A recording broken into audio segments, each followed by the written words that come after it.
Good afternoon to one and all. I'm Gopika from first year MBBS. ஐயோ So, for me, inspiration to become a doctor is when I was in 6th standard, என்னோட left hand kabaddi விளையாடும் போது உடைஞ்சிருச்சு. So இதை சரி பண்ணணும்னா ஒரு major surgery பண்ணணும்னு சொன்னாங்க.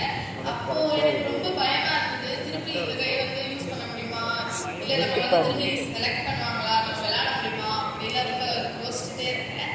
அப்போ உள்ள வந்து சர்ஜரி அப்போ உள்ள போகும்போது ஆப்ரேஷன் தேட்டர் உள்ள போகும்போது டாக்டர் பஷீர்னு ஒருத்தர் தான் வந்து சர்ஜரி பண்ணாரு. அவருக்கு எந்த அவசியமே இல்லை, டைரக்டா வந்து அனஸ்தீஷியா போட போறோம், இப்போ உங்களுக்கு தூக்கம் வரும் அப்படின்னு சொல்லியிருந்தா போயிருக்கலாம், முடிச்சிருக்கலாம். But he made sure that I felt safe and comfortable with him. அவர் வந்து என்கிட்ட எப்படி பார்த்தீங்க, என்ன ஆச்சு, எப்படி உடைச்சது, சரியாயிடும், கவலைப்படாதீங்க, உங்களுக்கு அனஸ்தீஷியா போடுறோம், கொஞ்ச நேரத்தில் உங்களுக்கு மயக்கம் வர மாதிரி அப்படிலாம் சொல்லி எனக்கு கொஞ்சம் I felt safe and comfortable. So இப்போ யாருமே தெரியாத ஒரு ஸ்ட்ரேஞ்சருக்கு அந்த ஒரு வல்னரபிளான மூமெண்ட்ல ஒரு கம்ஃபர்ட் கொடுக்கறதுன்னா டாக்டர்ஸால முடியும். So that I took that as an inspiration. And second வந்து மிஸ்டர் நல்லசிவம் from அன்பே சிவம்.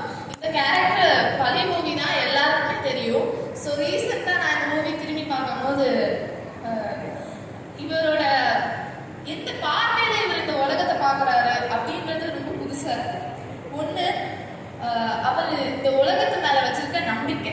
யார் நம்ம கிட்ட பேச வராங்க, யார் நம்ம கிட்ட பழக வராங்க, அவங்க வரது ஒரு நல்லது செய்யலாம், நம்மளுக்கு எந்த தீங்கும் விளைவிக்க மாட்டாங்க அப்படின்ற நம்பிக்கை.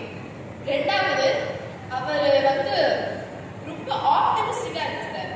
எது நடக்குதோ அது சந்தோஷம் நல்லதுக்காக, எது நடக்குதோ அதுவும் நல்லதுக்காக, எது நடக்க போதோ அதுவும் நல்லதுக்காக. மூணாவது, அவரோட அந்த மைண்ட் செட், நீ கடவுள், நான் கடவுள், நம்ம எல்லோரும் கடவுள், ஏன் டாகை திருப்பி போட்டா கூட காட். எக்ஸாம்பிள் சொன்னோம்னா, இப்போ இவ்வளோ நேரம் நான் பேசுறதாமே